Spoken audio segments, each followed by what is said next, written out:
Hello students, new NCERT से exercise 9.2 complete करेंगे इस वीडियो के अंदर। एक्सरसाइज स्टार्ट करने से पहले इस एक्सरसाइज में यूज होने वाली जो थ्योरम्स है उन्हें मैं एक बार आपको रिवाइज करवा देता हूं। Theorem 9.3, the perpendicular from the centre of a circle to a chord bisects the chord. इसका मतलब ये कि ये कोई सर्कल है और यहाँ सर्कल के ऊपर ये कोई कॉर्ड है, तो ये सेंटर से अगर इस कॉर्ड के ऊपर कोई परपेंडिकुलर डलता है तो इस परपेंडिकुलर की वजह से ये जो कॉर्ड है ना ये बाइसेक्ट हो जाती है, यानी कि दो इक्वल पार्ट में डिवाइड हो जाती है। ये है थ्योरम 9.3, बिल्कुल सिंपल थ्योरम थी। थ्योरम 9.4 जो है वो इसका उल्टा है। क्या कहती है language? The line drawn through the centre of a circle to bisect a chord is perpendicular to the chord. अगर सेंटर से कोई लाइन ड्रॉ हो रही है किसी कॉर्ड के ऊपर और वो कॉर्ड जो है ना बाइसेक्ट हो रही है, तो ये जो सेंटर से लाइन जा रही है ना ये कॉर्ड के ऊपर परपेंडिकुलर होगी। तो ये 9.4 थ्योरम थी जो कि 9.3 का कन्वर्स थी। अब नेक्स्ट थ्योरम देखिए। नेक्स्ट थ्योरम 9.5 कहता है equal chords of a circle या फिर कॉन्ग्रुएंट सर्कल, यानी दो सर्कल की भी हो सकती हैं, are equidistant from the centre.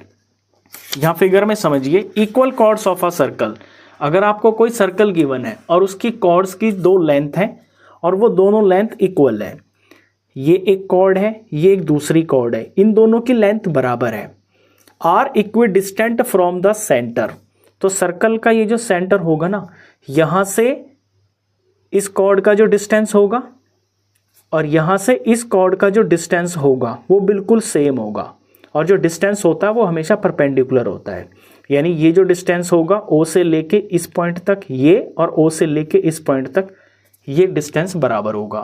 Theorem 9.6 इसका कन्वर्स है, ये भी लैंग्वेज देख लीजिए। Chords equidistant from the centre of a circle are equal in length, यानी जो दो कॉर्ड्स किसी सर्कल की कोई दो कॉर्ड्स अगर सेंटर से इक्वल डिस्टेंस पे है, यानी यहां से यहां तक का डिस्टेंस बराबर है अगर, और यहां से यहां तक का डिस्टेंस अगर बराबर है, तो ये जो कॉर्ड्स है ना इनकी लेंथ बराबर होगी। ये चार थ्योरम है इस एक्सरसाइज के अंदर, आपकी ये चार थ्योरम्स यूज होंगी। अब हम एक्सरसाइज स्टार्ट करते हैं। इस चैप्टर की सारी जो थ्योरम्स हैं उनके मैंने इंडिविजुअल वीडियो के अंदर सबके प्रूफ करवाए हुए हैं। वो ओल्ड वीडियोस हैं लेकिन उनके टाइटल जो है ना वो मैंने न्यू एनसीईआरटी के अकॉर्डिंग डाले हुए हैं। तो सारी की सारी थ्योरम्स के आपको प्रूफ मिल जाएंगे इसी चैप्टर की प्लेलिस्ट के अंदर। अब एक्सरसाइज 9.2 का क्वेश्चन नंबर 1 देखिए। To circles of radii 5 centimetre and 3 centimetre intersect at 2 points and the distance between their centres is 4 centimetre. Find the length of the common chord. यहां पे दो सर्कल दे रखे हैं आपको, एक बड़ा सर्कल है जिसका रेडियस है 5 सेंटीमीटर, एक छोटा सर्कल है जिसका रेडियस है 3 सेंटीमीटर। इंटरसेक्ट एट 2 पॉइंट्स, ये दो पॉइंट के ऊपर इंटरसेक्ट कर रहे हैं। या फिगर के अंदर देखिए, ये बड़ा सर्कल है इसका रेडियस 5 सेंटीमीटर है, ये छोटा सर्कल है इसका रेडियस यहाँ पर Q से लेके A तक ये 3 सेंटीमीटर है। ये A पॉइंट पे और B पॉइंट के ऊपर इंटरसेक्ट हो रहे हैं। And the distance between their centres is 4 centimetre, और इनके जो सेंटर्स हैं, जो यहाँ फिगर में सेंटर P है बड़े सर्कल का, सेंटर Q है छोटे सर्कल का, इन सेंटर्स के बीच का ये जो डिस्टेंस है ये 4 सेंटीमीटर है। Find the length of the common chord, तो जो कॉमन कॉर्ड बन रही है यानी वो कॉर्ड जो इनके इंटरसेक्शन पॉइंट से मिलकर बन रही है, जो कि यहाँ पे AB है, इस AB की लेंथ आपको फाइंड करनी है। अब इस क्वेश्चन को करने के ना 3 तरीके हैं, मेथड 1, मेथड 2, ऐसे तरीके होंगे जिनमें आप एक्चुअल फिगर को देखकर और वहां से कुछ ऑब्जर्वेशन देखोगे, उसके अकॉर्डिंग आप यहाँ पे सिंप्लीफिकेशन करोगे। लेकिन मेथड 1 और मेथड 2 जो मैं करवाऊंगा बहुत मुमकिन है कि टीचर आपको इसमें मार्क्स ना दे, क्योंकि मैंने जब ओल्ड एनसीईआरटी की थी तो वहाँ पे मैंने यहाँ पे जो मेथड अप्लाई किया था उसमें कुछ बच्चों के कमेंट्स आए थे कि सर हमारे टीचर ने मार्क्स काट लिए। लेकिन मैं आपको ये तीनों तरीके बताऊंगा। जो लास्ट का जो तरीका होगा, टीचर चाहता है कि क्वेश्चन को आप उस तरीके से करो, लेकिन आप मेथड 1 और मेथड 2 भी इसमें देख लीजिए। सबसे पहले आप इस फिगर को समझ लीजिए। यहाँ पे दो सर्कल है जिनका सेंटर मैंने P लिया है और Q लिया है, इनके बीच में ये 4 सेंटीमीटर डिस्टेंस है। यहाँ पे ये जो PA है ये बड़े सर्कल का रेडियस है, मैंने इसे यहाँ ऐसे A से ज्वाइन किया है, और ये जो AQ है ये छोटे सर्कल का रेडियस है, इसे मैंने यहाँ से ऐसे ज्वाइन किया है। जब आप एक्चुअल फिगर बनाओगे कंपास का और स्केल का यूज करके प्रॉपर मेजरमेंट के साथ, तो आप ये ऑब्जर्व करोगे कि जो कॉमन कॉर्ड ए बी है ना, ये छोटे सर्कल के सेंटर जो कि यहाँ क्यू है इससे जस्ट पास होके जा रही है, यानी इसी के ऊपर से पास होके जा रही है। जब आपको ये पता चल गया कि छोटे सर्कल के सेंटर से ये ए बी पास होके जा रही है, तो क्यू से लेके ए तक का डिस्टेंस तो आपको पता ही है, क्योंकि ये है यहाँ पे छोटे सर्कल का रेडियस जो कि है 3 सेंटीमीटर। तो जब ये रेडियस 3 सेंटीमीटर है तो क्यू से लेके बी तक का भी जो डिस्टेंस है वो भी 3 सेंटीमीटर होगा। उससे हमें ये पता चल जाएगा कि जो ए बी की लेंथ है वो 3 + 3 यानी कि 6 सेंटीमीटर होगी। आप समझ गए? यही चीज़ मैंने यहाँ पे लैंग्वेज में लिखी हुई है, एक बार बता देता हूँ। By actual construction it is observe that common chord A B passes through the centre of circle whose radius is 3 centimetre. Actual construction करने के बाद हम ये ऑब्जर्व कर रहे हैं कि जो कॉमन कॉर्ड है वो छोटे सर्कल जिसका रेडियस 3 सेंटीमीटर है उसके सेंटर से पास होके जा रही है। Therefore common chord is the diameter of that circle and its length will be 2 × 3 centimetre that is 6 centimetre. इसलिए ये जो कॉमन कॉर्ड ए बी है इसकी लेंथ जो है ना छोटे सर्कल के रेडियस से डबल हो जाएगी जो कि हो जाती है 6 सेंटीमीटर। बिल्कुल सिंपल बात थी, लेकिन इस मेथड से आपको मार्क्स नहीं मिलेंगे। अब करते हैं हम मेथड नंबर 2, वो देखिए। मेथड नंबर 2 जो है ये भी एक्चुअल फिगर के ऊपर यानी जो एक्चुअल कंस्ट्रक्शन है उसी के ऊपर बेस्ड है। तो फिगर तो आप समझ ही गए। यहाँ पे आप ये देख रहे हो कि AP को ज्वाइन करने पर, AQ को ज्वाइन करने पर और PQ को ज्वाइन करने पर एक यहाँ पे ट्राइंगल बन रहा है। ट्राइंगल के अंदर ये जो AP की लेंथ है ये बड़े सर्कल का रेडियस है जो कि है 5 सेंटीमीटर। अगर मैं AP का स्क्वायर करता हूँ तो 5 का स्क्वायर ये 25 हो जाता है। और उसके बाद ये जो दो छोटी साइड्स हैं AQ और PQ, अगर इनके स्क्वायर का मैं सम करता हूँ तो AQ है 3 का स्क्वायर, PQ है यहाँ पर 4 का स्क्वायर, इनके स्क्वायर का सम हो जाता है 9 + 16 = 25।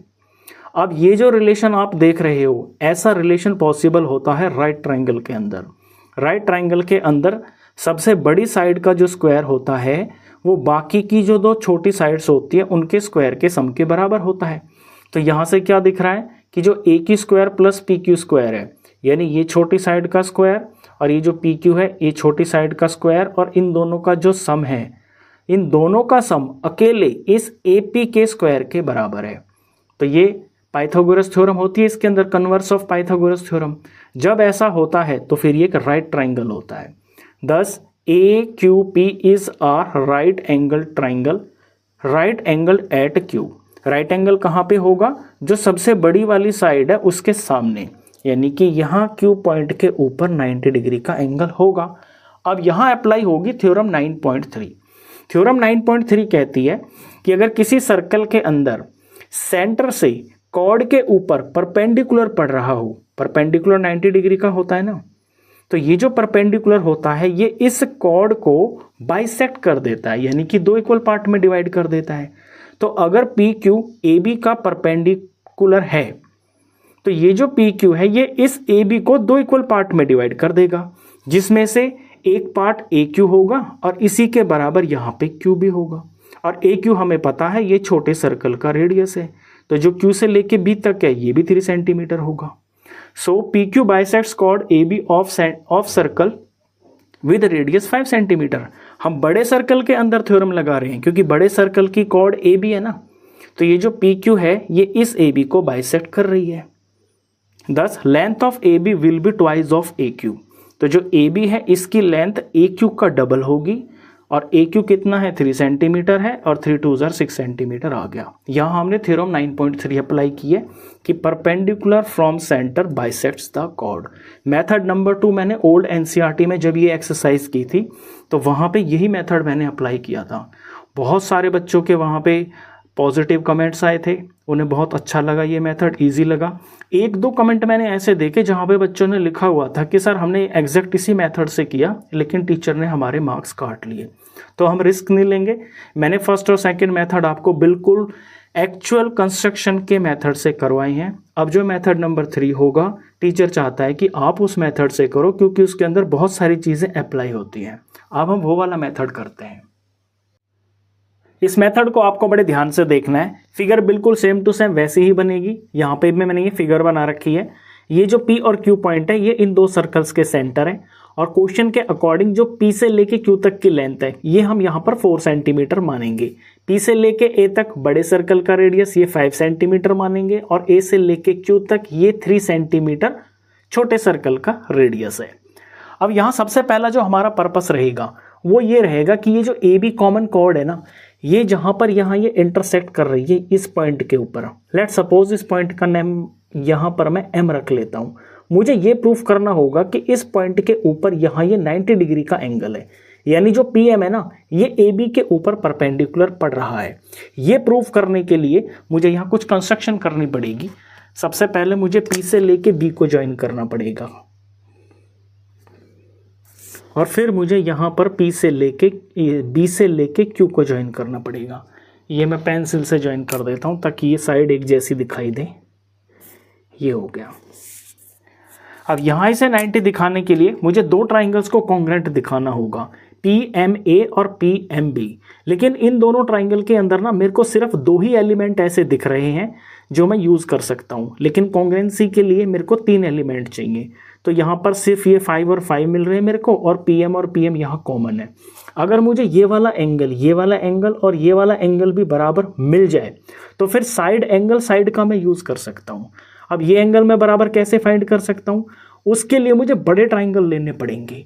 बड़े ट्राइंगल में ये जो PAQ ट्राइंगल है और PBQ ट्राइंगल है, इन दोनों को मैं कॉन्ग्रेंट बिल्कुल आसानी से प्रूव कर सकता हूँ क्योंकि ये 5, ये 3 और ये जो PQ है ये कॉमन है।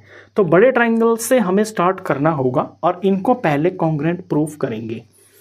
तो यहाँ से सॉल्यूशन है इन ट्राइंगल PAQ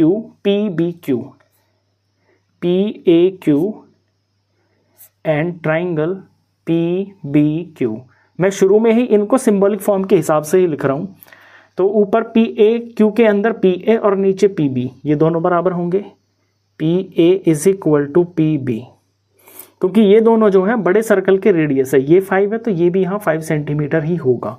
रीजन लिखेंगे रेडियाई ऑफ सेम सर्कल। इसके बाद यहाँ पे AQ और BQ ये दोनों छोटे वाले सर्कल के रेडियस है, तो इसका AQ इसके BQ के बराबर है। इसका भी रीजन सेम टू सेम यही होगा, रेडियाई ऑफ सेम सर्कल। फिर ये जो PQ है ये दोनों में कॉमन है, तो PQ is equal to PQ, ये रीजन हो जाएगा कॉमन। तो यहाँ मैंने साइड का यूज़ कर लिया, S फॉर साइड का यूज़ कर लिया, S फॉर साइड का यूज़ कर लिया। Therefore triangle PAQ is congruent to triangle PBQ और रूल लगा है side side side congruency rule. ये ट्राइंगल कॉन्ग्रेंट प्रूफ होने के बाद यहाँ ये जो एंगल है इस एंगल का नाम मैं यहाँ पे 1 रख लेता हूँ। इतने का एंगल 1 और ये एंगल 2। तो इस ट्राइंगल के अंदर ये जो एंगल 1 फिगर में दिख रहा है और इसके अंदर जो एंगल 2 दिख रहा है ये इनके कॉरस्पॉन्डिंग पार्ट हैं। ये एंगल्स बराबर होंगे, रीजन CPCT। अब ये एंगल 1 और एंगल 2 हम छोटे वाले ट्राइंगल्स के अंदर यूज कर लेंगे। अब इन छोटे ट्राइंगलों को ले लेते हैं। इस शीट में ज़रा फिगर को मैं यहाँ पे शिफ्ट कर लेता हूँ। अब हम यहाँ पर क्वेश्चन करेंगे इन ट्राइंगल। अब ये ट्राइंगल लेने हैं PAM और PBM। In triangle PAM and triangle PBM। देखिए इसके अंदर सबसे पहले तो मैं ये AP और BP लिख सकता हूँ। इसका जो AP है दूसरे वाले ट्राइंगल के BP के बराबर है। Reason radii of same circle, radii of same circle. फिर ये जो एंगल 1 और 2 जो मैंने अभी पीछे प्रूफ किया है इनको अप्लाई कर देते हैं। इसमें एंगल 1 आ रहा है, इसमें एंगल 2 आ रहा है, ये दोनों बराबर है। रीजन लिख देंगे हम प्रूव्ड अबव। तो यहाँ मैंने S फॉर साइड ले ली, बीच में A फॉर एंगल ले लिया। अब तीसरा ये साइड आ जाएगी, PM दोनों के लिए है, तो इसके अंदर भी PM आ रही है साइड, इसके अंदर भी PM साइड आ रही है। ये दोनों में हो गई है कॉमन। तो साइड एंगल साइड रूल से ये दोनों ट्राइंगल्स कॉन्ग्रेंट प्रूफ हो जाते हैं। Therefore triangle PAM is congruent to triangle PBM। PBM है ये, और रूल लगा है side angle side congruency rule. ये कॉन्ग्रेंट होने के बाद ये जो इसके अंदर AM साइड है और इसमें ये जो BM साइड है, ये इनके कोरस्पॉन्डिंग पार्ट है।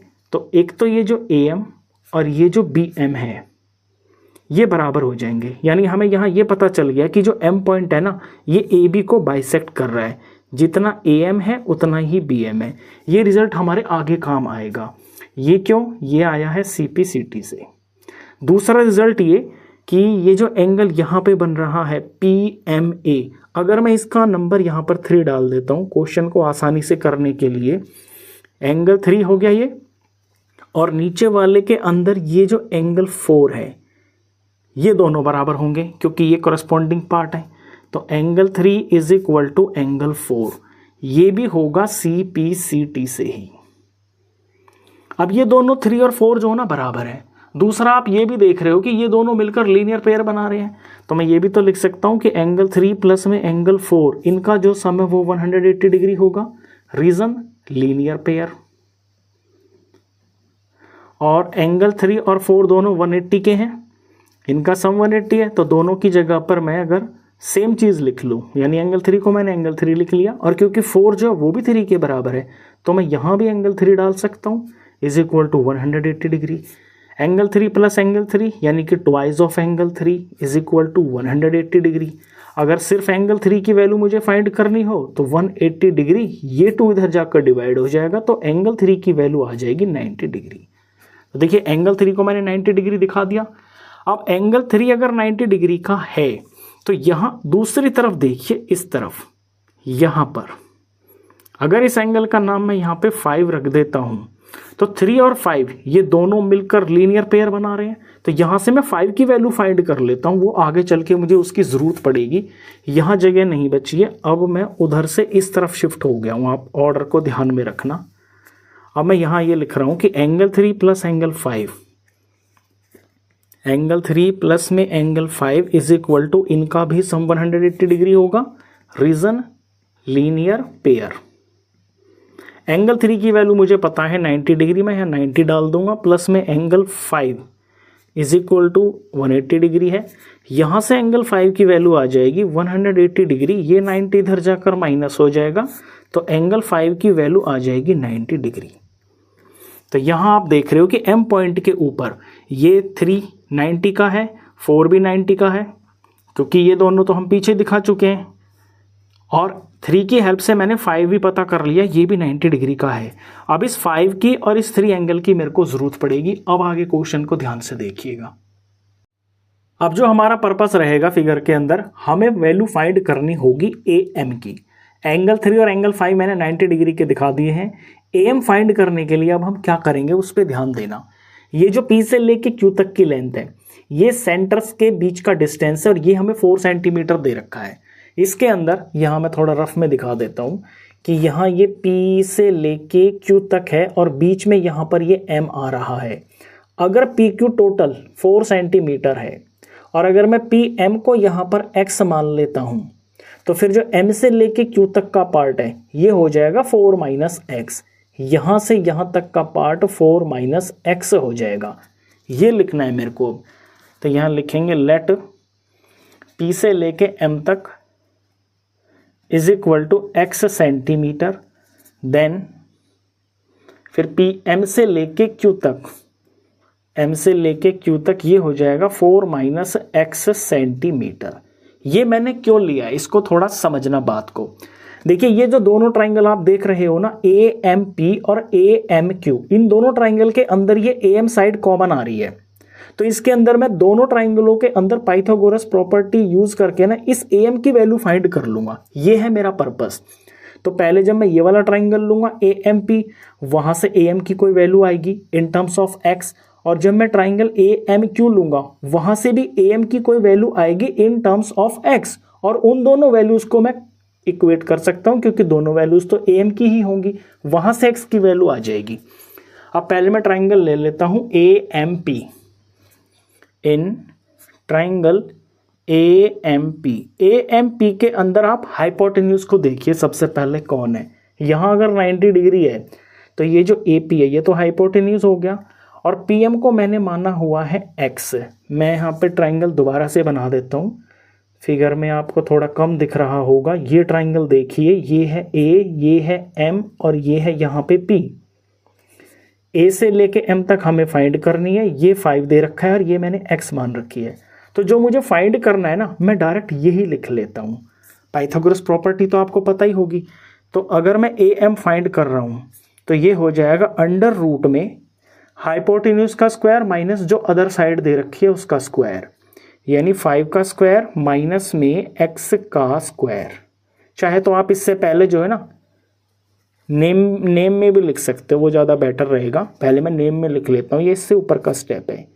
A M is equal to हो जाएगा A P square minus P M square. ये ज़रूर लिख देना आप, इससे कन्फ्यूजन ख़त्म हो जाएगी। A P square minus P M का स्क्वायर। नेक्स्ट स्टेप में आप इसकी वैल्यू डाल देना। थोड़ा इसको सॉल्व करते हैं तो 5 का स्क्वायर 25 हो गया, माइनस में ये x का स्क्वायर हो गया। इसे मैं यहीं पे छोड़ देता हूँ इस वैल्यू को। तो ये ए एम की वैल्यू आ गई है। अब यही काम मैं करता हूँ दूसरे वाले ट्राइंगल के अंदर। तो दूसरे ट्राइंगल में ए एम क्यू है, मैं यहाँ फिगर बना देता हूँ ए एम क्यू की। ये ए है, ये एम है, ये क्यू है। एम क्यू को मैंने माना हुआ है 4 माइनस एक्स, और ये जो ए क्यू है ये फिगर में देखिए, ये छोटे सर्कल का रेडियस है, ये है 3 सेंटीमीटर। तो अब अगर मेरे को यहाँ पे ए एम फाइंड करना है तो ए एम हो जाएगा अंडर रूट में 3 का स्क्वायर माइनस 4 माइनस एक्स का whole square, simply Pythagoras property के अनुसार। तो यहाँ पे लिखते हैं अब in triangle A M Q, इसमें ए एम हो जाएगा, ए एम की वैल्यू हो जाएगी अंडर रूट में हाइपोटेन्यूज जो कि ए क्यू है इसका स्क्वायर माइनस अदर साइड जो कि एम क्यू है इसका होल स्क्वायर। नेक्स्ट स्टेप में वैल्यू डालते हैं तो ये अंडर रूट हो गया, यहाँ 3 का स्क्वायर हो गया, माइनस एम क्यू की वैल्यू है 4 माइनस एक्स, तो आप इसको ब्रैकेट में डालोगे और इसका होल स्क्वायर लिखोगे। थोड़ा सिंप्लीफाई करते हैं इसको आगे, तो 3 का स्क्वायर 9 हो गया, ये माइनस हो गया, और यहाँ ए माइनस बी होल स्क्वायर का फॉर्मूला लग रहा है। तो ए का स्क्वायर यानी कि 4 का स्क्वायर माइनस बी का स्क्वायर यानी कि एक्स का स्क्वायर माइनस 2ab यानी 4 2s are 8x minus 8x हो गया ये। नेक्स्ट स्टेप में मैं ये जो वैल्यूज़ हैं, क्योंकि यहाँ माइनस से मल्टीप्लाई हो रही है तो माइनस से मल्टीप्लाई करके बाहर निकाल लेता हूँ। ये अंडर रूट हो गया, ये 9 हो गया, माइनस इंटू 4 का स्क्वायर। 4 का स्क्वायर 16 होता है, 16 को माइनस से मल्टीप्लाई करेंगे माइनस 16 आ गया, माइनस इंटू माइनस ये प्लस का एक्स स्क्वायर बन गया, माइनस इंटू माइनस प्लस हो गया और ये 8x हो गया। यहाँ तक क्लियर है। थोड़ा यहाँ पे नंबर्स में सिंप्लीफिकेशन है, ये सिंप्लीफिकेशन कर लेता हूँ। 9 माइनस 16 होता है माइनस का 7, ये माइनस 7 हो गया, आगे प्लस एक्स स्क्वायर हो गया, आगे प्लस का 8x एज इट इज़ लिखा हुआ है। यहीं पे छोड़ देता हूँ मैं इस वैल्यू को, ये हो गई है इक्वेशन नंबर 2। तो ए एम की वैल्यू इतनी भी है और ए एम की वैल्यू इतनी भी है। अब ए एम तो एक ही चीज़ है ना, यानी ये जो दोनों वैल्यूज़ आप राइट में देख रहे हो ये बराबर ही होंगी, तो इन्हें मैं इक्वेट कर देता हूँ।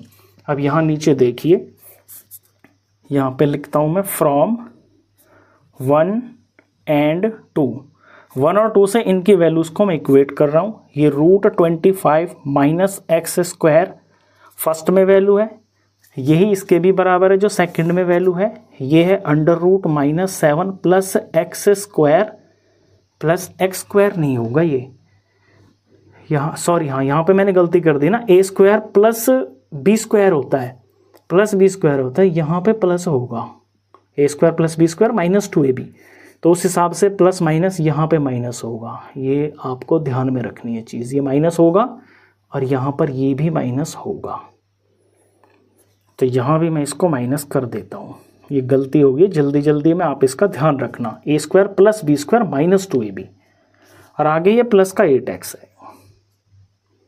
अब दोनों तरफ रूट है तो रूट से तो रूट कैंसिल हो जाएगा, जो बचा है इसे एक बार कॉपी कर देता हूँ। 25 माइनस एक्स स्क्वायर हो गया is equal to minus 7 minus x square और प्लस का 8x हो गया। अब माइनस एक्स स्क्वायर दोनों तरफ है, ये मैं यहाँ से काट सकता हूँ। अब इधर 8x बचा है और नंबर बचा है, इधर सिर्फ नंबर बचा है, तो x वाली टर्म को मैं जहाँ है वहीं रहने देता हूँ। ये 8x हो गई, नंबर्स को सबको इधर ले आता हूँ, ये 25 माइनस का 7 इधर आकर प्लस हो जाएगा। तो फिर ये जो 8x है ये 25 + 7 यानी कि 32 हो जाएगा। इससे आगे का स्टेप मैं यहाँ पे कर रहा हूँ। तो यहाँ 8x = 32 है, दोबारा लिख देता हूँ 8x = 32। तो x की वैल्यू फाइंड करने के लिए 32 को हम 8 से डिवाइड करेंगे तो x की वैल्यू आ जाती है यहाँ पर 4। ठीक है, ये जो सारी मेहनत मैंने इस शीट के ऊपर करी है ये सिर्फ इस x की वैल्यू को फाइंड करने के लिए की है। अब वैल्यू मुझे किसकी चाहिए, मुझे वैल्यू चाहिए am की। तो am की वैल्यू फाइंड करने के लिए इस x की वैल्यू को मैं 1 या 2 किसी भी इक्वेशन में फिल कर सकता हूं। मैं 1 में फिल कर देता हूं, ये छोटी सी इक्वेशन है। अब यहां पे लिखते हैं कि put value of x in equation 1। Equation 1 है am = में 25 - x²। तो अंडर रूट हो गया, 25 हो गया, माइनस हो गया, x की वैल्यू आई है 4 तो ये 4 का स्क्वायर हो गया। अंडर रूट 25 - 4 का स्क्वायर 16 हो गया, 25 - 16 9 हो गया और 9 का स्क्वायर रूट होता है 3। तो देखिए am की वैल्यू 3 आ गई है। अब आप फिगर को ज़रा ध्यान से देखिए, ये मैं फिगर को दोबारा दिखाता हूँ। यहाँ पर जो am है ना, यहाँ से लेके यहाँ तक ये आ गई है 3 सेंटीमीटर। और जब हमने ये दोनों ट्राइंगल्स कॉन्ग्रुएंट दिखाए थे वहाँ मैंने ये भी दिखा दिया था कि जो am है उतना ही MB है। तो मैं डायरेक्ट यहाँ पर MB भी लिख सकता हूँ। देन जो MB है वो भी जो है AM के ही बराबर है, यानी कि वो भी होगी 3 सेंटीमीटर। कहाँ से, ये फ्रॉम अबव से लिख सकते हैं हम, जब हमने CPCT किया था। अब इन दोनों रिजल्ट्स को हम जोड़ देते हैं। हमें फाइंड करनी है वैल्यू AB की। AB कैसे बन रहा है, AM + MB, AM प्लस में MB। तो AMB 3 है और BM है, ये BM भी जो है 3 है, दोनों का सम किया तो 6 आ गया, तो ये आ गया है 6 सेंटीमीटर। इस तरह से जब आप इस क्वेश्चन को करोगे तो टीचर आपको कंप्लीट पूरे मार्क्स देगा। क्वेश्चन थोड़ा सा लेंथी है, लेकिन इसी तरह से ये क्यों किया जा रहा है, इसलिए किया जा रहा है क्योंकि इसके अंदर ज्योमेट्री का काफ़ी यूज़ किया जा रहा है। यहाँ आप एक्चुअल कंस्ट्रक्शन से नहीं कर रहे हो। जब एक्चुअल कंस्ट्रक्शन से नहीं कर रहे हो तो रैंडमली ऐसे समझा जाएगा कि बस आपके पास कंपास नहीं है, आपके पास कोई स्केल वगैरह कुछ भी नहीं है। बस जो इन्फॉर्मेशन वो ये है कि एक बड़ा सर्कल है, एक छोटा सर्कल है, बीच में सेंटर्स के उनके जो गैप है वो 4 सेंटीमीटर का है। तो अगर आपके पास कोई मेजरिंग इंस्ट्रूमेंट नहीं है तो फिर ज्योमेट्री का यूज़ करके भी आप ये वैल्यू कैसे फाइंड कर सकते हो, ये मेन क्वेश्चन है। क्वेश्चन नंबर 1 था, ये इंपॉर्टेंट क्वेश्चन था, कंप्लीट होता है। अब करते हैं क्वेश्चन नंबर 2। क्वेश्चन नंबर 2 देखिए, if 2 equal chords of a circle intersect within the circle, prove that the segments of one chord are equal to corresponding segments of the other chord. अगर किसी circle के अंदर 2 equal chords circle के अंदर intersect करती है। आप figure को देखिए, यहाँ पर AB और CD ये 2 इक्वल कॉर्ड्स हैं, ये सर्कल के अंदर इंटरसेक्ट कर रही है पॉइंट P के ऊपर। तो आपको ये प्रूफ करना है कि जो कॉरेस्पॉन्डिंग पार्ट्स है ना इन दोनों कॉर्ड्स के, यानी जो बड़ा वाला पार्ट बन रहा है यहाँ पे, जैसे कि ये PC और ये PB, ये दोनों बराबर होंगे। और दूसरा जो छोटा पार्ट बन रहा है जैसे कि PA PD के बराबर होगा। ये मतलब है इस बात का, prove that the segments of one chord, यानी एक कॉर्ड के जो सेगमेंट्स है ना are equal to corresponding segments of the other chord. यहाँ करस्पॉन्डिंग से मतलब यही होता है कि बड़ा वाला पार्ट बड़े के बराबर और छोटा वाला पार्ट छोटे के बराबर। तो आप इस तरह से एक फिगर तैयार करोगे। गिवन में हम लिखेंगे 2 equal chords AB and CD intersect at point P, जो यहाँ पे हमने किया है। टू प्रूव में हम लिखेंगे PC PB के बराबर और PA PD के बराबर हमें दिखाना है। अब ये करने के लिए हमें इसमें एक छोटी सी कंस्ट्रक्शन करनी पड़ेगी, तो हम कंस्ट्रक्शन कर लेते हैं। कंस्ट्रक्शन हमें ये करनी होगी कि सर्कल का जो सेंटर है वहाँ से AB और CD इन दोनों के ऊपर मुझे परपेंडिकुलर डालने होंगे। तो पहले मैं AB के ऊपर परपेंडिकुलर डाल लेता हूँ सेंटर से। ये सेंटर हुआ, ये AB है, इसके ऊपर यहाँ परपेंडिकुलर डाल लेते हैं इस तरह से। और इस पॉइंट का नाम जहाँ पे परपेंडिकुलर बन रहा है, मान लीजिए इस पॉइंट का नाम हम M रख लेते हैं। इसी तरह से अब CD को देखिए, ये CD कॉर्ड है, CD कॉर्ड के ऊपर O पॉइंट से सेंटर से हम यहाँ पर डालते हैं परपेंडिकुलर। और इस पॉइंट का नाम मैं रख लेता हूँ यहाँ पर n। अब फिगर को सीधा कर लेते हैं। इतना करने के बाद ये जो सेंटर है और ये जो इंटरसेक्शन पॉइंट है कॉर्ड्स का, इसे भी हमें ज्वाइन करना होगा। तो इसे भी ज्वाइन कर लेते हैं स्केल से, O से लेके P को ज्वाइन कर लेते हैं इस तरह से। ये जो कंस्ट्रक्शन हमने की है, जल्दी से इसको यहाँ पर लिख लेते हैं लैंग्वेज में, कंस्ट्रक्शन में, कि draw OM perpendicular to AB, OM perpendicular to AB, दूसरा ON perpendicular to CD, ON perpendicular to CD and join OP। ये कंस्ट्रक्शन होगी है। अब फिगर के अकॉर्डिंग यहाँ से पहले हम कोई रिजल्ट निकालते हैं। ये है यहाँ से सॉल्यूशन स्टार्ट। हमें दे रखा है कि ये जो दोनों कॉर्ड्स है ना, इनकी लेंथ बराबर है, यानी कि जो AB है ये बराबर है CD के। ये हमें गिवन है, इसे मैं रख लेता हूँ नंबर 1 रिजल्ट। अब आपको बात समझनी है, ये थ्योरम होती है कि जब सेंटर से किसी कॉर्ड के ऊपर परपेंडिकुलर डलता है तो वो कॉर्ड को बाइसेक्ट कर देता है, यानी कि 2 इक्वल पार्ट में डिवाइड कर देता है। यहाँ AB के ऊपर OM परपेंडिकुलर डला हुआ है, यानी जो M पॉइंट है ये AB का मिड पॉइंट है, यानी A से लेके M तक और M से लेके B तक की लेंथ बराबर होगी। ये मैं लिख लेता हूँ कि A से लेके M तक और M से लेके B तक की लेंथ बराबर होगी। इसी तरह से दूसरे में देखिए, CD कॉर्ड के ऊपर ON परपेंडिकुलर डला हुआ है। ये आपको फिगर सीधी करने पर Z जैसा दिख रहा है, मैं इसको दोबारा लिख देता हूँ, ये N फॉर नेक्स्ट है। तो N मिड पॉइंट हो जाएगा CD का, यानी C से लेके N तक और N से लेके D तक ये लेंथ बराबर होगी।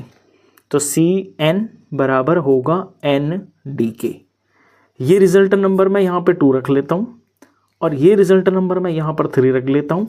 और दोनों का रीज़न ज़रूर लिखना होगा कि perpendicular from centre bisects the chord, bisects the chord. अब 1, 2 और 3 से आप ऑब्जर्व कीजिए, जब AB और CD बराबर हैं तो इनके ये जो हाफ है, जैसे AM और MB और ये जो CN और ये जो ND है, ये सारे जो चारों पार्ट हैं ये भी तो बराबर होंगे ना, यानी AM MB के बराबर है और AM और MB किसके पार्ट हैं? AB के। CN ND के बराबर है, CN और ND किसके पार्ट है? CD के। और AB और CD खुद भी बराबर है।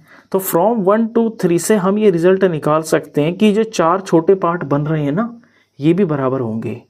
फ्रॉम 1, 2 एंड 3 AM बराबर MB के और ये बराबर होंगे CN और CN बराबर ND के है। ये मैं रिजल्ट नंबर 4 डाल देता हूँ। जब हम आगे सॉल्यूशन करेंगे तो यहीं से हम रिजल्ट को उठाएंगे, यहाँ इस रिजल्ट की हमें ज़रूरत पड़ेगी। अब थोड़ा आगे समझिए, यहाँ पे आपको 2 ट्राइंगल बनते हुए दिखाई दे रहे होंगे। एक तो ये 1 नंबर ट्राइंगल जिसका नाम है ONP और एक ट्राइंगल नंबर 2 छोटा सा जिसका नाम है OMP। अब हमें इन्हें कॉन्ग्रेंट करना है। कॉन्ग्रेंट करने के लिए हमें यहाँ पे 3 एलिमेंट्स की ज़रूरत पड़ती है। यहाँ मैं देख रहा हूँ कि N और M 90 डिग्री के हैं और ये जो PO है ये हाइपोटेन्यूज है और OM और ON की लेंथ बराबर होगी क्योंकि इक्वल कॉर्ड्स का डिस्टेंस सेंटर से बराबर होता है। तो यहाँ सिंपली RHS रूल अप्लाई हो रहा है और ये दोनों ट्राइंगल्स कॉन्ग्रेंट प्रूफ हो जाएंगे। अब इन ट्राइंगल्स को ले लेते हैं। नाउ इन ट्राइंगल, यहाँ से लिखना शुरू कर रहा हूँ मैं सेंटर से। ONP, सेंटर से मैं परपेंडिकुलर पे गया, ऐसे ही मैं सेंटर से यहाँ परपेंडिकुलर पे जाऊंगा तो ONP के हिसाब से मुझे OMP लिखना होगा। ONP and triangle OMP। शुरू में तो आप रेंडमली भी लिख सकते हो, लेकिन मैंने स्टार्टिंग में ही सिंबॉलिक फॉर्म के अकॉर्डिंग लिख लिया है। अब इसमें लिखते हैं सबसे पहले राइट एंगल को।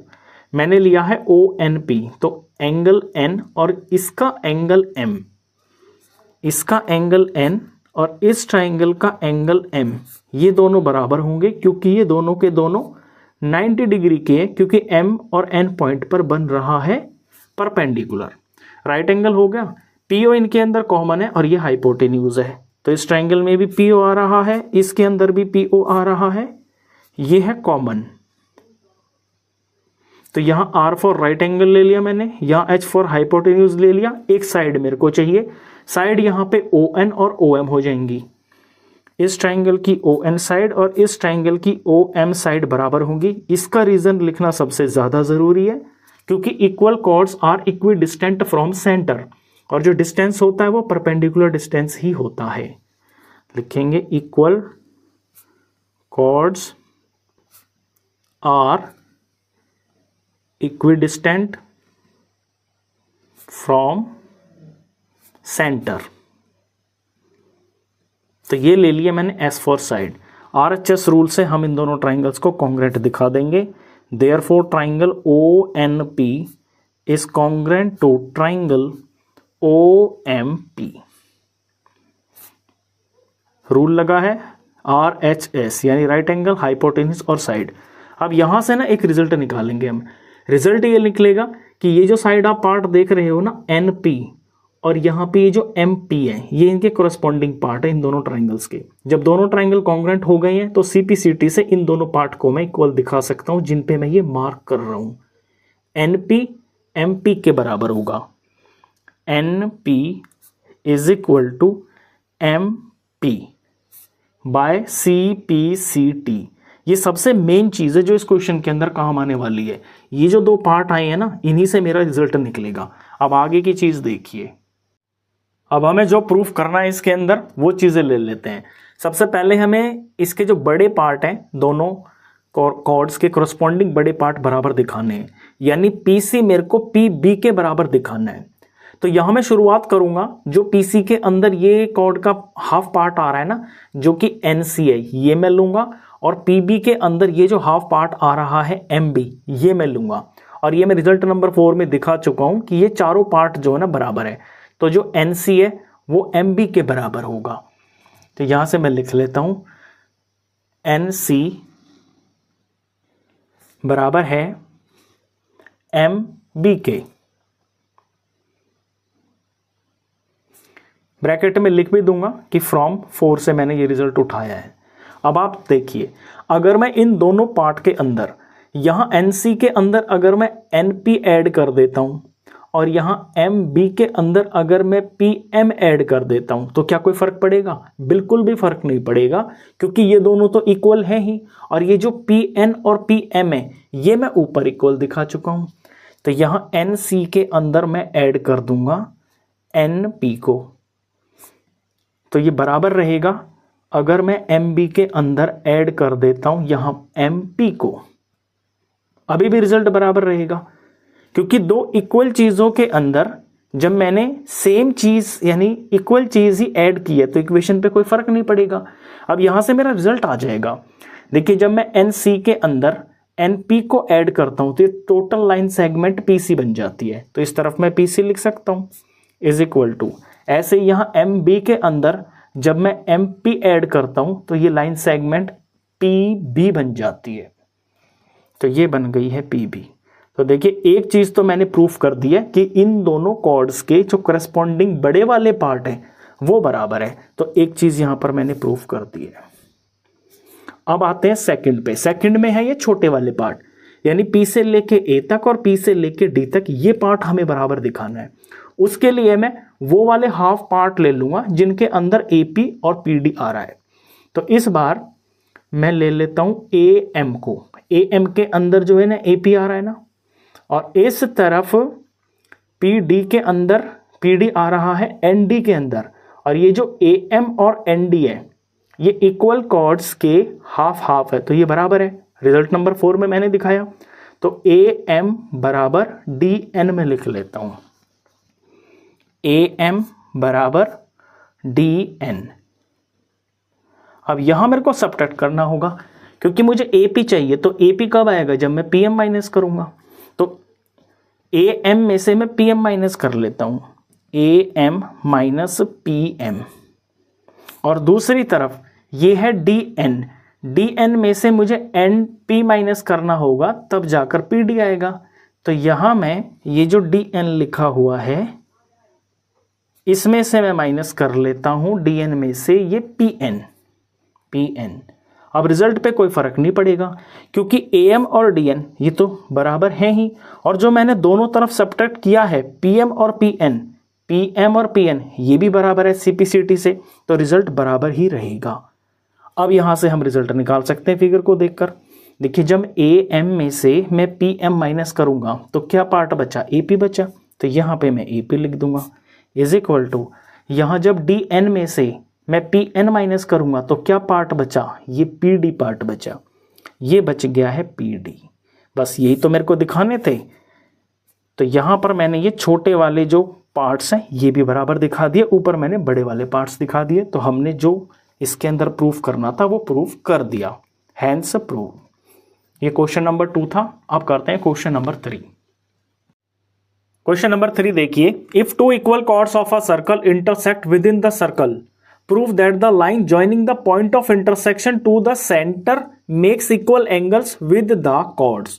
अगर किसी सर्कल के अंदर दो इक्वल कॉर्ड्स हैं, जैसे पहले इस फिगर को देखिए आप पेंसिल वाली को, AB और CD ये दो इक्वल कॉर्ड्स हैं, ये इंटरसेक्ट कर रही है सर्कल के अंदर यहां पॉइंट P के ऊपर। आपको ये प्रूफ करना है कि जो ये सेंटर है O और ये जो इंटरसेक्शन पॉइंट P है, इससे ये जो लाइन ज्वाइन करने पर बनी है, ये जो लाइन है ना, ये कॉर्ड्स के साथ में इक्वल एंगल बनाती है। तो कॉर्ड्स के साथ में एंगल कहाँ बन रहा है, ये वाला एंगल बन रहा है OPC, और दूसरा वाला कौन सा बन रहा है OPB। ये जो दोनों एंगल्स हैं, एंगल 1 और एंगल 2 जिन पे मैंने मार्क किया है, ये आपको बराबर दिखाने हैं। फिगर सेम टू सेम वही रहेगी जो क्वेश्चन नंबर 2 में थी। गिवन लिख लेते हैं, two equal chords AB and CD intersect at point P। दो इक्वल कॉर्ड है, AB है और CD है, ये पॉइंट P पर इंटरसेक्ट हो रही हैं। प्रूफ क्या करना है कि एंगल OPC बराबर एंगल OPB के। अब ये करने के लिए आपको इसमें कंस्ट्रक्शन करनी पड़ेगी, एग्जैक्टली वही जो क्वेश्चन नंबर 2 में की थी। हमने AB के ऊपर एक परपेंडिकुलर डाला था OM और ON परपेंडिकुलर डाला था CD के ऊपर, तो यही कंस्ट्रक्शन हम यहाँ भी करेंगे। Draw OM perpendicular to AB and ON perpendicular to CD।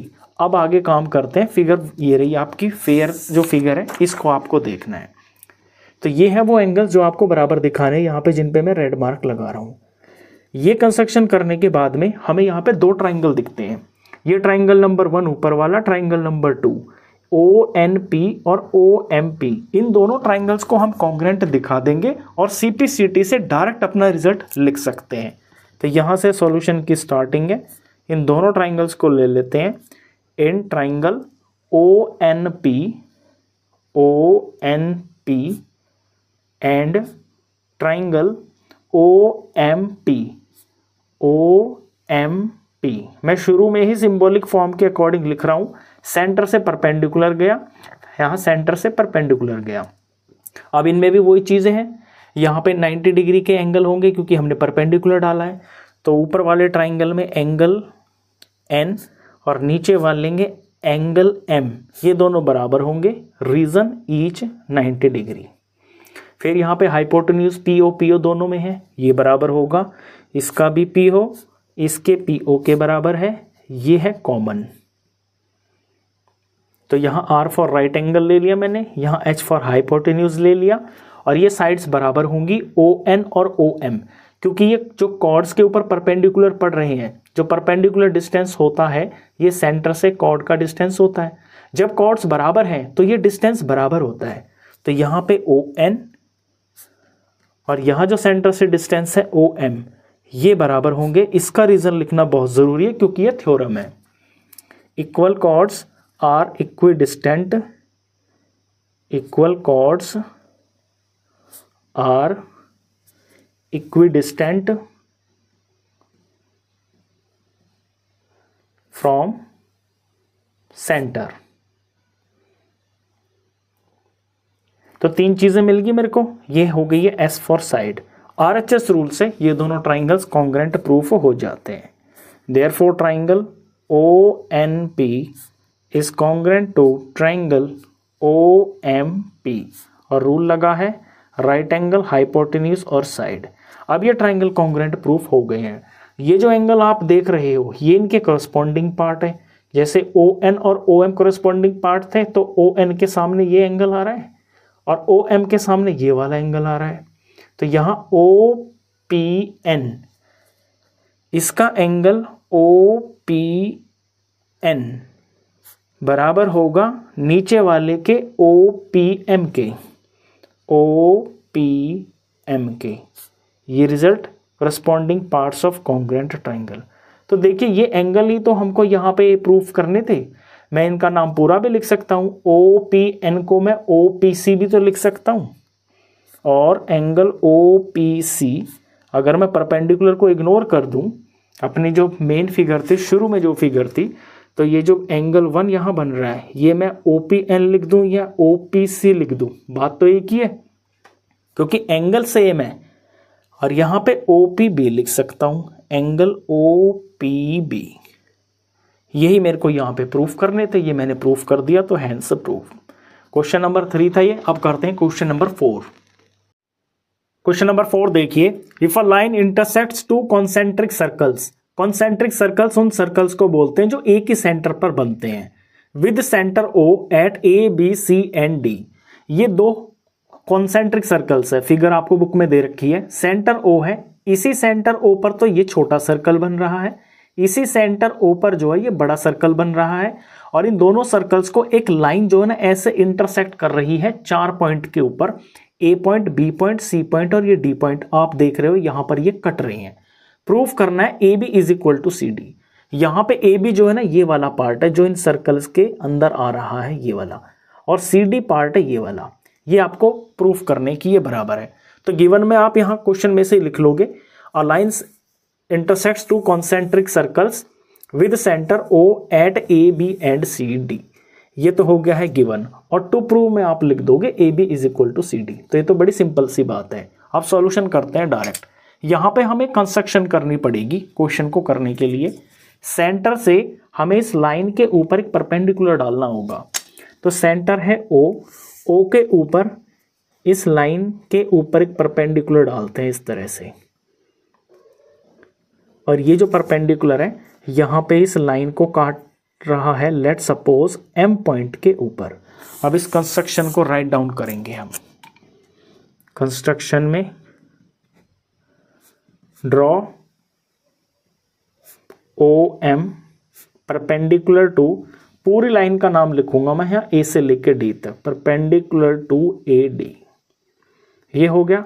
अब आपको बात समझनी है, जब किसी सर्कल की कॉर्ड को सेंटर से उसके ऊपर कोई परपेंडिकुलर पड़ता है तो वो उस कॉर्ड को दो इक्वल पार्ट में डिवाइड कर देता है, यानी कि बाइसेक्ट कर देता है। ये थ्योरम है।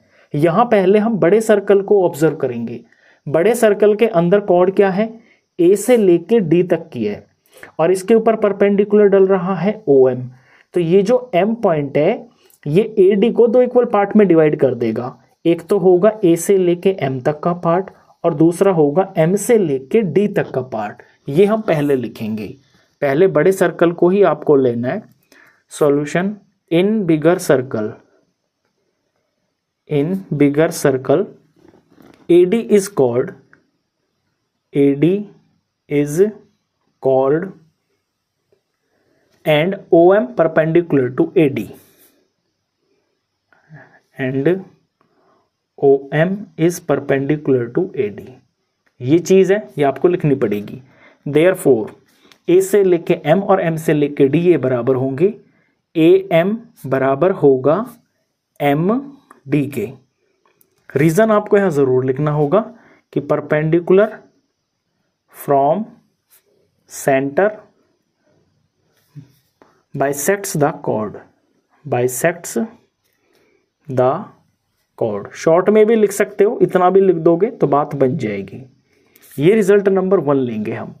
ऐसे ही हम छोटे सर्कल में देखेंगे। छोटे वाले सर्कल के अंदर जो कॉर्ड है वो है BC। BC के ऊपर परपेंडिकुलर पड़ रहा है OM, तो ये BC को दो इक्वल पार्ट में डिवाइड कर देगा। B से लेके M तक का पार्ट और M से लेके C तक का पार्ट, ये दोनों बराबर होंगे। अब ये लिख लेंगे हम कि in smaller circle, in smaller circle BC is chord and OM perpendicular to BC। Therefore B से लेके एम तक का पार्ट यानी कि बी एम बराबर होगा एम से लेके सी तक का पार्ट यानी कि एम सी। ये लेंथ बराबर होगी। इसका भी रीजन सेम टू सेम यही रहेगा। मैं ब्रैकेट डालकर और एरो लगा देता हूं। रीजन बिल्कुल ये सेम ही रहेगा, आप यहां पर कॉपी कर लेना कि perpendicular from centre bisects the chord. अब ये जो रिजल्ट नंबर 1 और इसका नंबर हम डाल देंगे रिजल्ट नंबर 2। 1 और 2 को अगर हम सबट्रैक्ट करते हैं तो यहाँ ए एम में से बी एम माइनस होगा। लेफ्ट वाली चीज जो है एक साथ रहेंगी, राइट वाली एक साथ रहेंगी। तो लिखेंगे सबट्रैक्टिंग 2 फ्रॉम 1। क्योंकि 1 के अंदर मैंने बड़े पार्ट लिए, इसलिए मैंने बोला शुरू में आपसे कि पहले आप बड़े सर्कल को लेना। तो ए एम में से बी एम माइनस होगा, तो A M minus B M बराबर रहेगा M D minus M C के। आप फिगर में भी देख लीजिए, ए एम में से अगर बी एम माइनस करते हैं तो बचा क्या, ये ए बी ही पार्ट बचा।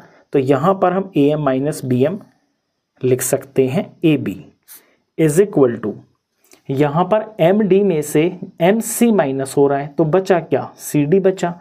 यहां पर हम सी डी लिख सकते हैं। यही तो हमको यहां पे प्रूफ करना था, हैंस प्रूव। तो ये क्वेश्चन नंबर 4 था। अब करते हैं क्वेश्चन नंबर 5। क्वेश्चन नंबर 5 देखिए, 3 girls Reshma, Salma and Mandeep are playing a game by standing on a circle of radius 5 metre drawn in a park. 3 लड़कियां हैं, रेशमा, सलमा और मनदीप। ये एक सर्कल बना के पार्क के अंदर और इन पॉइंट के ऊपर खड़ी हुई हैं। ये कोई गेम खेल रही हैं। इस सर्कल का जो रेडियस है वो 5 मीटर दे रखा है। Reshma throws a ball to Salma, Salma to Mandeep, Mandeep to Reshma. Reshma Salma को बॉल दे रही है, सलमा मनदीप को दे रही है, और ये जो मनदीप है ये वापस फिर रेशमा को बॉल दे रही है। If the distance between Reshma and Salma and between Salma and Mandeep is 6 metre each. अगर रेशमा और सलमा के बीच में और सलमा और मनदीप के बीच में जो डिस्टेंस है वो 6 मीटर है, जैसा कि आप फिगर में भी देख रहे हो। What is the distance between Reshma and Mandeep. तो ये R फॉर रेशमा और M फॉर मनदीप, इनके बीच में डिस्टेंस कितना होगा, ये आपसे क्वेश्चन पूछा है। अब क्वेश्चन करने के लिए इसमें हमें सबसे पहले ना कुछ कंस्ट्रक्शन करनी पड़ेगी। सबसे पहले तो ये कि जो सेंटर है से मैं एक रेडियस तैयार करूंगा और रेडियस में जानबूझकर ऐसे बनाऊंगा कि ये इस S पॉइंट पे टच करे। ऐसा नहीं कि कहीं भी बनाओगे आप, आपको यहाँ पे S फॉर सलमा के पॉइंट पर रेडियस टच करना है। उसके बाद में जो हमें इसके अंदर फाइंड करना है वो है रेशमा और मनदीप के बीच का डिस्टेंस। तो इस डिस्टेंस को भी हम एक लाइन सेगमेंट के माध्यम से शो कर देते हैं। R से M को ज्वाइन कर लेंगे। फिर इसके बाद में इस सेंटर से R को और सेंटर से M पॉइंट को भी जोड़ना है हमें, तो इसे भी हम जोड़ लेते हैं। O से R को ज्वाइन करना है और फिर O से लेकर M को भी ज्वाइन करना है। ये हो गई अब आपकी फिगर कंप्लीट तैयार क्वेश्चन होने के लिए। तो पहले इस कंस्ट्रक्शन को हम लिख देते हैं। कंस्ट्रक्शन में हम लिखेंगे ज्वाइन OS, उसके बाद हमने RM को भी ज्वाइन किया है, उसके बाद हमने O से R भी ज्वाइन किया है और फिर हमने O से लेके M भी ज्वाइन किया है। अब यहाँ पे जब आप O से लेके S ज्वाइन कर रहे हो और R से लेके M ज्वाइन कर रहे हो तो ये जो दोनों हैं, ये दोनों लाइन सेगमेंट्स इस पॉइंट के ऊपर इंटरसेक्ट करती है। इस पॉइंट का नाम हम P डाल देते हैं। अब हमारा जो सबसे पहला पर्पस होगा ना, वो पर्पस होगा कि इस पॉइंट P को हमें परपेंडिकुलर दिखाना है। आगे फिर क्वेश्चन चलेगा। वो दिखाने के लिए पहले हमें यहाँ पे ROS और ये जो MOS ट्राइंगल आप बड़े बड़े ट्राइंगल देख रहे हो, इन्हें हमें कॉन्ग्रेंट दिखाना होगा। यहीं से क्वेश्चन की शुरुआत होगी। तो इन ट्राइंगल्स को हम ले लेते हैं। In triangle ROS and triangle MOS, देख लीजिए फिगर में एक बार। ROS और MOS, इनके अंदर मेरे को क्या क्या चीज़ें पता है। देखिए OR और OM ये दोनों 5-5 के होंगे, क्योंकि आप देख रहे हो कि ये रेडियस हो रहा है सर्कल का। दूसरा R से S और S से M, इनके बीच में 6-6 का डिस्टेंस है। और ये जो OS है ये दोनों में कॉमन आ रहा है, तो साइड रूल से ये दोनों ट्राइंगल्स कॉन्ग्रेंट प्रूफ हो जाएंगे। ROS के लिए मैं पहले लिख देता हूं यहाँ पे RO बराबर होगा MO के। रीजन लिख देंगे ईच 5 मीटर। इसके बाद आर एस बराबर होगा एम एस के, R S is equal to M S, reason लिख देंगे ईच 6 मीटर। फिर O S is equal to O S, ये हो गया है यहां पर कॉमन। तो यहां मैंने एस फॉर साइड ली है, एस फॉर साइड ली है, एस फॉर साइड ली है। Therefore triangle R O S is congruent to triangle M O S, और रूल लगा है यहां पर side side side congruency rule. जब ये दो ट्राइंगल्स कॉन्ग्रेंट प्रूफ हो गए, इसके बाद आपको इसके अंदर जो सेंटर के ऊपर एंगल बन रहे हैं ना, उन्हें सीपीसीटी से इक्वल दिखाना है। यहाँ पे आर ओ एस के अंदर ये वाला एंगल जो ओ पॉइंट पे बन रहा है, अगर इसका नाम मैं यहाँ पे 1 रख देता हूँ, और एम ओ एस के अंदर यहाँ सेंटर पे ये एंगल बन रहा है, इसका नाम मैं 2 रख देता हूँ। 1 और 2 इनके सीपीसीटी पार्ट है, इन एंगलों को मैं बराबर दिखा देता हूँ। इसका एंगल 1 इसके एंगल 2 के बराबर है बाय सीपीसीटी। अब ये मैंने क्यों निकाला है, क्योंकि अब एंगल 1 और एंगल 2 की हेल्प से ना मैं 2 ट्राइंगल लूंगा। एक तो लूंगा मैं ट्राइंगल आर ओ पी, जो पतले पतले ट्राइंगल बन रहे हैं, दूसरा लूंगा मैं एम ओ पी। इनके अंदर मैं कॉन्ग्रेंसी अप्लाई करके, और ये जो आर पी आप देख रहे हो और ये जो पी एम सेगमेंट देख रहे हो, इन दोनों को मैं इक्वल दिखाने की कोशिश करूंगा। अब मैं इन पतले वाले ट्राइंगल्स को ले लेता हूँ, इस फिगर को मैं इधर शिफ्ट कर लेता हूँ, और यहां हम अब ट्राइंगल लेंगे दूसरे वाले। नाउ इन ट्राइंगल आर से मैं शुरू कर रहा हूं, R O P M O P, शुरू में ही मैं सिंबॉलिक फॉर्म के अकॉर्डिंग लिख लूंगा, R O P and triangle M O P. इनमें देखिए आपको क्या क्या चीजें बराबर दिख रही हैं। 5 बिल्कुल साफ साफ दिख रहा है, ओपी कॉमन दिख रहा है, और इन्हीं के बीच में एंगल 1 और 2 अभी अभी हमने पीछे प्रूव किए हैं, ये बराबर है। तो ये साइड एंगल साइड से हो जाएगा। इस ट्राइंगल का आर ओ और इस ट्राइंगल का एम ओ ये बराबर है, क्योंकि ये दोनों 5 के हैं। मैं ये भी लिख सकता हूं कि radii of same circle, radii of same circle. S for side ले ली मैंने। अब मैं एंगल का यूज कर लेता हूं। यहां एंगल 1 है, यहां एंगल 2 है। ये angle 1 is equal to angle 2 के बराबर होगा। ये मैं लिख सकता हूं प्रूव्ड अबव, पीछे हम दिखा चुके हैं। ये ए फॉर एंगल आ गया। फिर ये जो ओपी साइड है, ये दोनों में कॉमन है, तो OP is equal to OP, ये रीजन हो गया है कॉमन। ये हो गई है एस फॉर साइड। देयरफॉर ये जो दोनों ट्राइंगल्स हैं आर ओ पी, ये कॉन्ग्रेंट हो जाता है ट्राइंगल एम ओ पी के, और रूल लगा है यहां पर साइड एंगल साइड रूल। ये हो गया। अब सीपीसीटी से मैं लिख सकता हूं कि आर पी पी एम के बराबर होगा, क्योंकि ये इनके कोरस्पॉन्डिंग पार्ट है। तो ये जो आर पी है ये पी एम के बराबर मैंने दिखा दिया यहां पे, R P is equal to P M by C P C T. अब ये बराबर दिखाने से फायदा क्या होगा? एक तो ये फायदा होगा कि अब आपको ये जो आर से लेके एम तक का डिस्टेंस फाइंड करना है ना, आपको पता चल गया कि पॉइंट पी से ये जो डिस्टेंस है ये 2 इक्वल पार्ट में डिवाइड हो रहा है। अगर सिर्फ आपको आर पी की वैल्यू मिल जाए ना, तो उसका आप डबल कर दोगे, आपको आर एम की वैल्यू मिल जाएगी। एक तो ये चीज़ है। अब वो चीज़ हम कैसे अप्लाई करेंगे वो देखिए।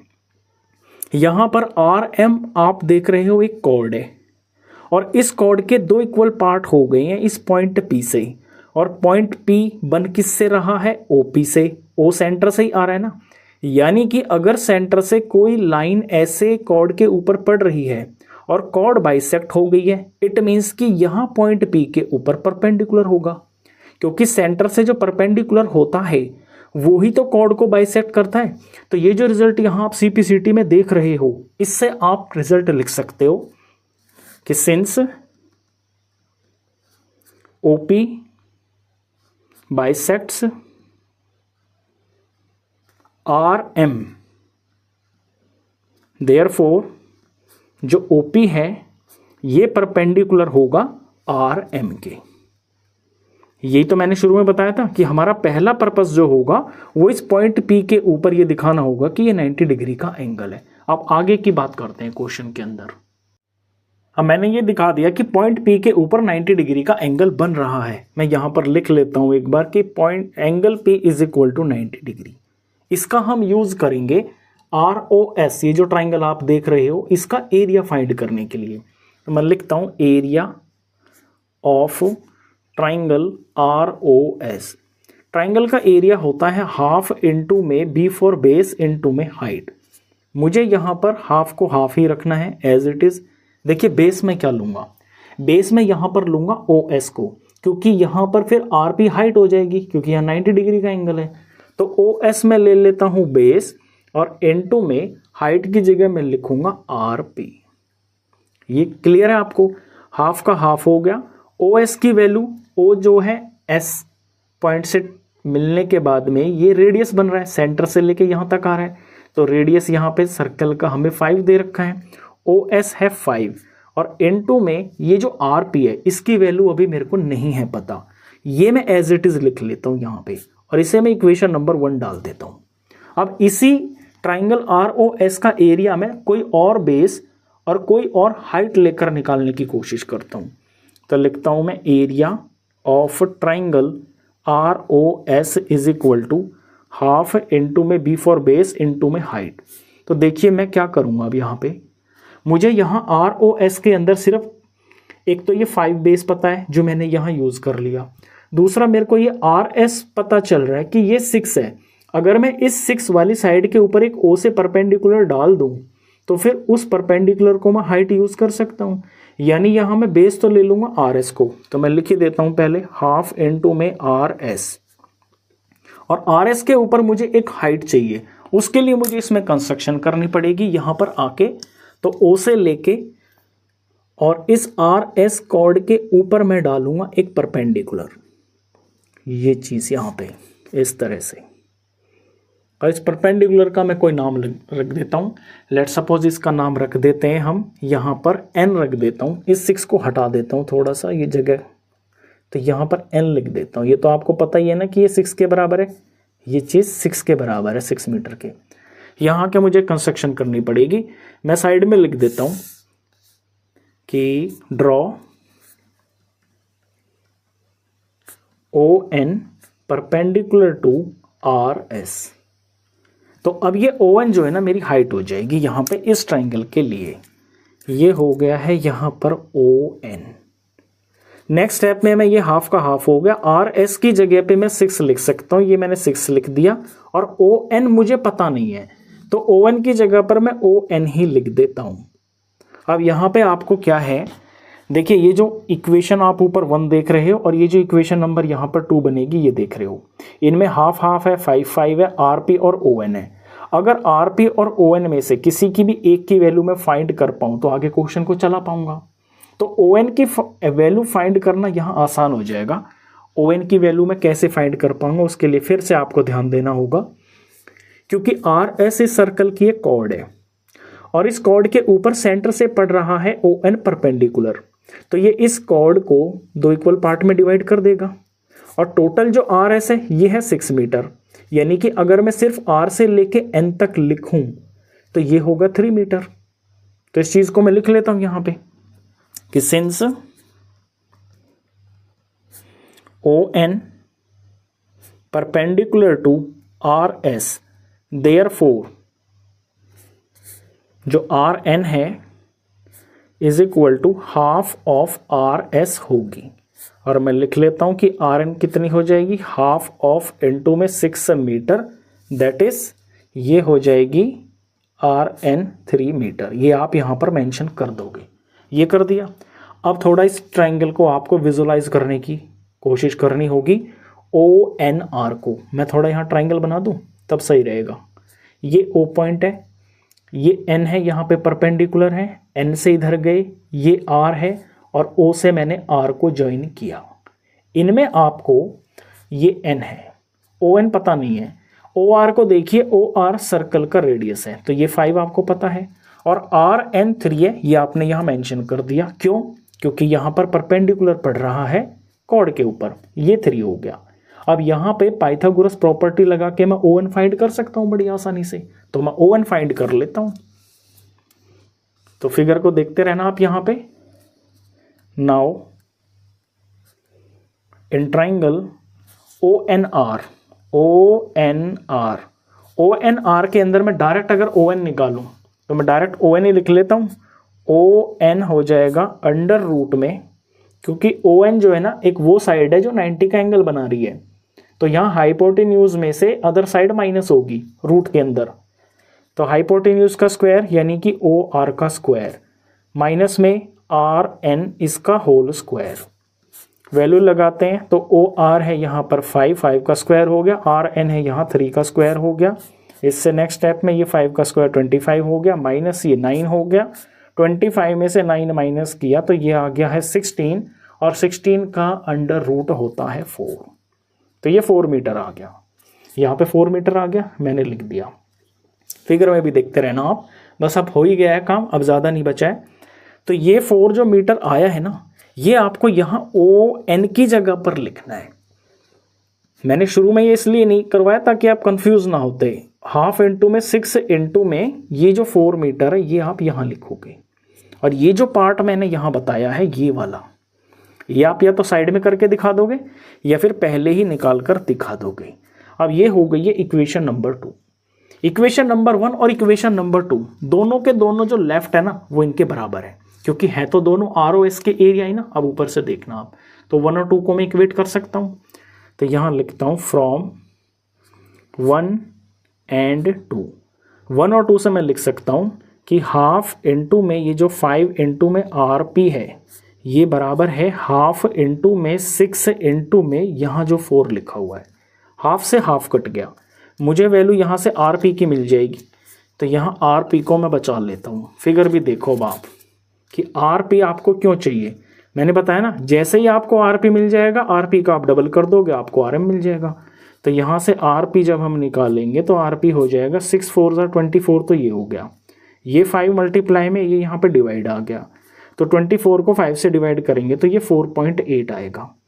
RP आपको मिल गया है, RP मिल गया तो जो PM है ये भी तो इतना ही होगा, यानी PM भी 4.8 ही होगा। अब मुझे RM चाहिए टोटल, तो मैं टोटल RM लिख दूंगा, तो RM हो जाएगा RP is equal to RP plus में, यहाँ प्लस होगा ना इनका, दोबारा से लिख देते हैं ये गलत हो गया, RM is equal to RP plus में PM, और दोनों की वैल्यू है 4.8, 4.8 प्लस में 4.8, ये हो जाएगा 9.6, फाइनली 9.6 मीटर। यही हमारा आंसर है। लास्ट में आप लिख दोगे therefore distance between Reshma and Mandeep, Reshma and Mandeep is 9.6 metre. यही इसका फाइनल आंसर है। क्वेश्चन थोड़ा लेंथी है, स्टेप्स भी इसमें बहुत सारे हैं, लेकिन एक दो बार आप जब इसको करोगे तो आपको ये याद हो जाएगा। इसके बाद करते हैं क्वेश्चन नंबर 6। क्वेश्चन नंबर 6 देखिए, a circular park of radius 20 metre is situated in a colony. किसी कॉलोनी के अंदर एक सर्कुलर पार्क है जिसका रेडियस 20 मीटर है। 3 boys Ankur, Syed and David are sitting at equal distance on its boundary. 3 लड़के हैं, A for Ankur, S for Syed और D फॉर डेविड। ये इस सर्कुलर पार्क की बाउंड्री के ऊपर बैठे हुए हैं और इक्वल डिस्टेंस के ऊपर बैठे हुए हैं। जैसा कि आप फिगर के अंदर देख रहे हो, इनके बीच में जो डिस्टेंस है ना वो बराबर है। Each having a toy telephone in his hands to talk each other. और हर लड़के के हाथ में एक खिलौने का टेलीफोन है और वो उससे जो ना बातचीत कर रहे हैं खिलौने के टेलीफोन से। Find the length of the string of each phone. तो हर एक फ़ोन की जो तार है ना उसकी आपको लेंथ फाइंड करनी है। तो जो खिलौने का टेलीफोन होता है उसके अंदर वायर होती है, तो जैसे अंकुर यहाँ बैठा है, इस दूसरा टेलीफोन यहाँ पे, तीसरा टेलीफोन यहाँ पे, तो ये खींच के जो तार है, ये जो तार है इसकी लेंथ हमें फाइंड करनी है। अब तार की लेंथ उतनी ही होगी जितना कि इनके खुद के बीच में डिस्टेंस है, यानी यहाँ पे हमें AS, SD और DA इनकी लेंथ फाइंड करनी है और ये तीनों लेंथ बराबर होंगी क्योंकि यहाँ ये दे रखा है कि ये तीनों जो डिस्टेंस है ना ये बराबर है। क्वेश्चन की शुरुआत करते हैं। सबसे पहले तो हम इसमें यही लिख लेते हैं कि तीनों साइडें बराबर हमें दे रखी है। जो AS है ये SD के बराबर है और ये DA के बराबर है। इससे क्या पता चलता है कि जो ट्राइंगल ASD बन रहा है ये एक इक्विलेटरल ट्राइंगल बन रहा है, that is triangle ASD is equilateral. अब इसके अंदर कुछ कंस्ट्रक्शन करनी पड़ेगी, वो लिख लेते हैं।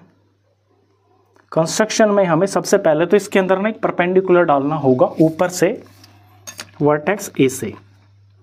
A वर्टेक्स से इसके सामने जो साइड SD है इसके ऊपर एक परपेंडिकुलर डालना है ऐसे, और जहां पर SD को ये काट रहा है इस पॉइंट का नाम मैं P रख लेता हूं, ये हो गया परपेंडिकुलर। दूसरा, इस सेंटर से इस S पॉइंट को जोड़ देना है, वो यहाँ पे सेंटर है, इससे S को जोड़ देना है, ये लाइन सेगमेंट आगे चल के हमारे काम आएगी। इन दो कंस्ट्रक्शन को हम लिख लेते हैं। Draw AP perpendicular to SD and join SO। अब यहां आपको मेन बात समझनी है, क्योंकि ASD एक इक्विलेटरल ट्राइंगल बन रहा है। इक्विलेटरल ट्राइंगल की प्रॉपर्टी ये होती है कि उसकी तीनों साइडें बराबर होती हैं। तो अगर इसकी किसी भी एक वर्टेक्स से इसकी सामने की साइड के ऊपर अगर परपेंडिकुलर डालते हैं ना, तो सामने की जो साइड है ना ये बाइसेक्ट हो जाती है, यानी ये दो इक्वल पार्ट में डिवाइड हो जाती है। यहाँ पर जो AP है इसी तरह से ये SD को दो इक्वल पार्ट में डिवाइड कर देगा। मैं साइन भी लगा देता हूँ, S से लेके P और P से लेके D, ये दोनों पार्ट बराबर होंगे। इस बात को हम यहाँ लिख लेते हैं सॉल्यूशन के अंदर कि AP विल बाइसेक्ट SD। एक बात तो ये हो गई है। दूसरी जो मैं आपको इसमें प्रॉपर्टी बताने वाला हूँ वो बहुत इंपॉर्टेंट है, उसको आप ध्यान से समझना। जब कोई राइट ट्राइंगल होता है, सॉरी राइट नहीं, इक्विलेटरल ट्राइंगल होता है, इक्विलेटरल ट्राइंगल के अगर हम यहाँ पे इसके 3 परपेंडिकुलर बनाएं या फिर हम बोलें कि 3 मीडियन बनाएं, इक्विलेटरल ट्राइंगल के जो मीडियन होते हैं वही उसके जो है परपेंडिकुलर, यानी उसकी परपेंडिकुलर उसकी हाइट भी वही होती है। ये हो गया और ये हो गया। जब मैंने इसके 3 मीडियन बनाए तो ये यहाँ पर एक ही पॉइंट पर इंटरसेक्ट होंगे। इस पॉइंट को बोलते हैं सेंट्रॉइड। याद रखना इस टर्म को, सेंट्रॉइड।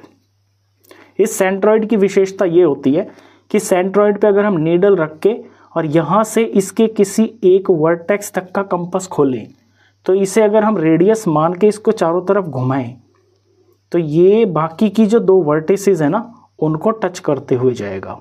एक तो ये बात होगी है। दूसरी बात ये कि ये सेंट्रॉइड इस मीडियन को 2 ऐसे पार्ट में डिवाइड कर देगा जिनके बीच में रेशियो 2:1 की होगी। जैसे यहाँ सेंट्रॉइड है, इसे मैं O डाल रहा हूँ, O से लेके A तक का पार्ट बड़ा पार्ट है, ये 2 पार्ट होगा। O से लेके नीचे तक का, अगर इसका पार्ट का मैं पॉइंट का नाम P रखता हूँ, तो जो OP लेंथ है ये एक पार्ट होगा। बात समझ गया? तो ये चीज़ मेरे को यहाँ पे लिख के दिखानी होगी। इसे मैं ऐसे लिखूँगा, ऑल्सो जो AP है एक तो वो सेंटर से पास होगा, यह मैंने फिगर में ही बता दिया आपको कि सेंटर से पास होगा ये वाला। तो AP पासिस थ्रू या will pass through center O and will be divided by O in ratio 2:1। ये बात लिखनी बहुत ज़रूरी है क्योंकि इसी से रिलेटेड अब हम यहाँ पर कुछ अप्लाई करने वाले हैं। अब आप फिगर को देखिए, फिगर के अंदर AO की जो लेंथ है ये रेडियस है, AO यहाँ पर 20 है और OP की लेंथ यहाँ पर मुझे नहीं है पता, लेकिन इतना पता है कि ये जो AO और OP है इनके बीच में जो रेशियो है ना वो 2:1 का है, जो मैंने अभी अभी आपको बताया। तो यहाँ हम लिखेंगे कि जो AO है और जो OP है इनके बीच में रेशियो 2:1 का होगा, यानी AO अपॉन OP में लिखूंगा तो 2/1 लिखूंगा। यहाँ से मैं OP की लेंथ फाइंड कर सकता हूँ। AO की लेंथ होगी 20, क्योंकि A है यहाँ पे रेडियस, ये है 20 मीटर का। OP मुझे पता नहीं है, इज इक्वल टू ये 2/1 हो गया। क्रॉस मल्टीप्लाई करने पर twice of OP is equal to 20 × 1 यानी कि 20 हो गया, तो सिर्फ OP की लेंथ हो जाएगी 20/2, दैट इज ये आ गया है 10 मीटर। तो ये जो OP है ये 10 मीटर मेरे को पता चल गया। अब जो SO है जो मैंने ज्वाइन करवाया कंस्ट्रक्शन में, O से लेके ये वर्टेक्स ये रेडियस के बराबर है, इसकी भी लेंथ जो है ना 20 मीटर होगी। अब आप राइट ट्राइंगल को देखिए OPS को, OPS के अंदर आपको 20 मीटर ये हाइपोटेन्यूज पता है, ये जो OP है ये साइड पता है, तो पाइथागोरस प्रॉपर्टी से आप SP बड़े आसानी से फाइंड कर सकते हैं। तो अब हम SP फाइंड कर लेते हैं। तो इन राइट ट्राइंगल OPS के अंदर हाइपोटेन्यूज, पहले मैं इन दो साइड को लिख लेता हूँ क्योंकि इनमें से एक मेरे को अननोन है ना, तो मैं SP का स्क्वायर प्लस में OP का स्क्वायर, ये जो दो छोटी साइड है इनके स्क्वायर का जो सम है अकेले हाइपोटेन्यूज के स्क्वायर के बराबर होगा बाय पाइथागोरस प्रॉपर्टी। वैल्यू लगाते हैं, SP तो पता ही नहीं है, SP square as it is हो गया, OP की वैल्यू है यहाँ पे 10, तो ये 10 का होल स्क्वायर हो गया, इज इक्वल टू SO है 20, ये 20 का होल स्क्वायर हो गया। नेक्स्ट स्टेप में SP स्क्वायर प्लस में 10 का स्क्वायर 100 हो गया, इज इक्वल टू 20 का स्क्वायर हो गया है 400।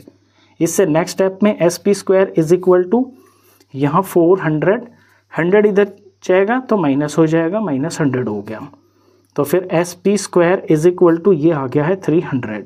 अब 300 का हम स्क्वायर रूट फाइंड कर देंगे, वही होगा SP is equal to under root में 300 को मैं थोड़ा सा स्मार्टली लिख लेता हूँ, इसे मैं ऐसे लिख लेता हूँ 3 इंटू में 10 इंटू 10, क्योंकि इससे जो 10 और 10 है ये आसानी से बाहर निकल जाएंगे। तो SP की वैल्यू हो जाएगी 10 का यहाँ पेयर हो गया, ये 10 बाहर आ गया, रूट के अंदर ये 3 बच गया। तो जो SP की लेंथ आ गई है वो आ गई है 10√3। और ये मैंने आपको शुरू में ही बता दिया कि ये जो P पॉइंट है ये SD को बाइसेक्ट कर रहा है, और मुझे फाइंड क्या करना है, मुझे SD ही तो फाइंड करना है। तो यहाँ पर जो SD है उसे मैं लिख सकता हूँ ट्वाइस ऑफ SP, वैल्यू लगा दूंगा 2 इंटू में 10√3, ये होगा 22 2 20√3। तो जो SD की वैल्यू है ये 20√3 मीटर आ गई है। यही मेरा इसके अंदर आंसर है, क्योंकि जितना SD है उतना ही AS है और उतना ही AD है। लास्ट में मैं आंसर लिख दूंगा, therefore length of each string is 20√3 metre. ये इसका आंसर हो गया। ये इस एक्सरसाइज का लास्ट क्वेश्चन था, इसी के साथ ही एक्सरसाइज कंप्लीट हो जाती है।